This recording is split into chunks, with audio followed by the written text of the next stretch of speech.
David was not just any church member. He was the pastor's son. From the outside, his life looked perfect. He wore clean white shirts every Sunday, carried himself with confidence, and sat in the front pew beside his family. Church members greeted him with smiles and respect. Pastor's boy, they called him fondly. David had grown up inside the church walls. He knew the order of service by heart. He knew when the offering basket would come around. He knew which elders counted the money. And most importantly, he knew where the keys were kept. At just 17, David was already an usher. Trusted, respected, untouchable. Or so he thought. It started small. One quiet Sunday after service, David stayed behind to help arrange chairs. The main hall had emptied. Only the faint echo of footsteps remained. The offering basket sat near the altar, waiting to be taken to the office. David stared at it. His heart beat faster. Just a little, he thought. He slipped his hand inside and pulled out a single note. His palms were sweaty, his breath shallow. Nothing happened. No thunder, no shout, no punishment. That was the moment everything changed. After that, stealing became easy. Sunday service, midweek Bible study, revival nights, special programs. David took money almost every service. Sometimes it was small notes, sometimes bigger ones. He justified it in his mind. The church has plenty. My father won't miss it. I'll stop when I need to. But he never stopped. Instead, he started bragging. His best friend Kule noticed David always had money. "Guy, where you dey see cash like this?" Kule asked one afternoon after school. David smirked. "If I tell you, you won't believe." Kule leaned closer. "Try me." David lowered his voice. "Church money." Kule laughed, thinking it was a joke. David didn't laugh back. "You are serious?" Kule whispered. David shrugged. "I'm the pastor's son. Who will suspect me?" Kule's smile faded. "That's dangerous." David waved him off. "Relax. God understands." Those words would later haunt him.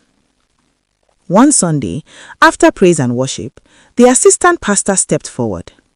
"Church," he said gently, "we want to appeal for support."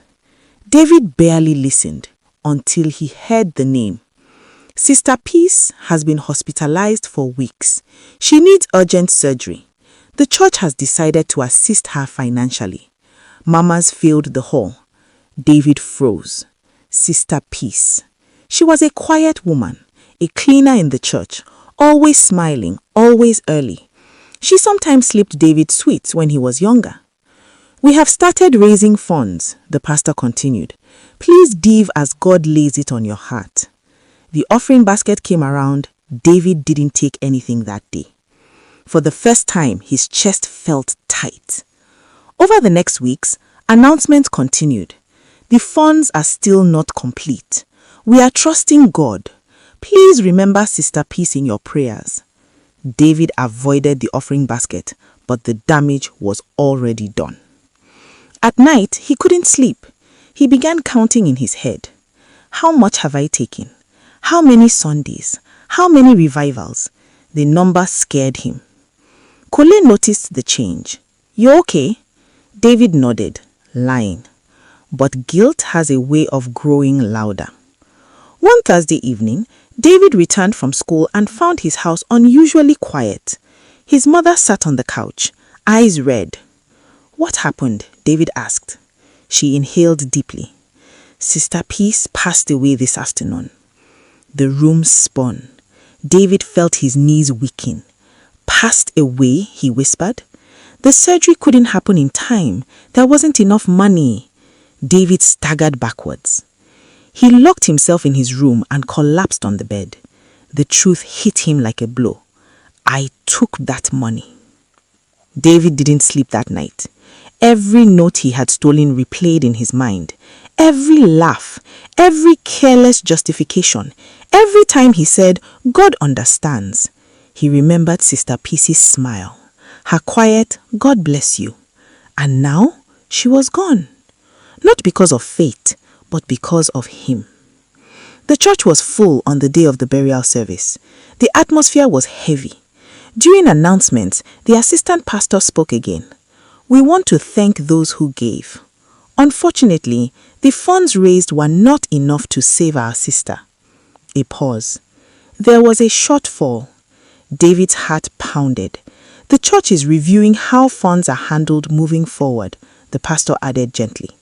No accusations, no investigations, but David felt exposed. As the choir sang softly, David suddenly stood up, walking up to the pulpit. People turned. "Daddy," his voice trembling. The entire church fell silent. "Daddy, I can't keep quiet anymore." His father's face drained from color. I stole the money," David cried. "I've been stealing from the church." Gasps filled the hall. "I took what was meant to help people. I took what could have saved Sister Peace." He broke down completely, sobbing uncontrollably. "It's my fault," he cried. "I didn't know. I didn't think." The church stood frozen. David's father stood slowly, pain etched into his face. He didn't shout. He didn't hit him. He simply said, "Take him outside." David's confession spread through the church and beyond. The pastor's son, the usher, the thief. David was removed from all church duties. His name became a whisper. At school, people stared. Kunle couldn't even look at him. At home, silence replaced conversation. His father prayed more than he spoke. Weeks later, David stood alone in the empty church hall, the same place he once stole. He knelt and whispered, "I didn't think it mattered, but it did." He thought he was stealing from the church until he realized he was stealing from someone's last hope. Top 5 lessons from this story. Number 1. Small bad choices can cause big harm.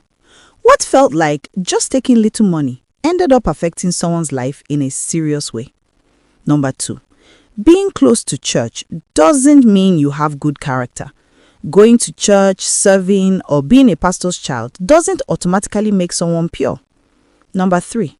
What you do in secret can still hurt others. Even when no one sees your actions, the effects can still reach innocent people. Number 4. Bragging about wrongdoing makes things worse. Instead of stopping, David felt proud of what he was doing, and that pride led to deeper shame. Number 5. Guilt is sometimes the strongest punishment. No arrest or investigation exposed David. His own conscience did, and it hurt more than any punishment. Thanks so much for watching. Please make sure to like this video, leave us a comment, and subscribe to African Folktales by Star for new stories every week. Please check out the story showing on your screen right now, and I'll see you in the next video.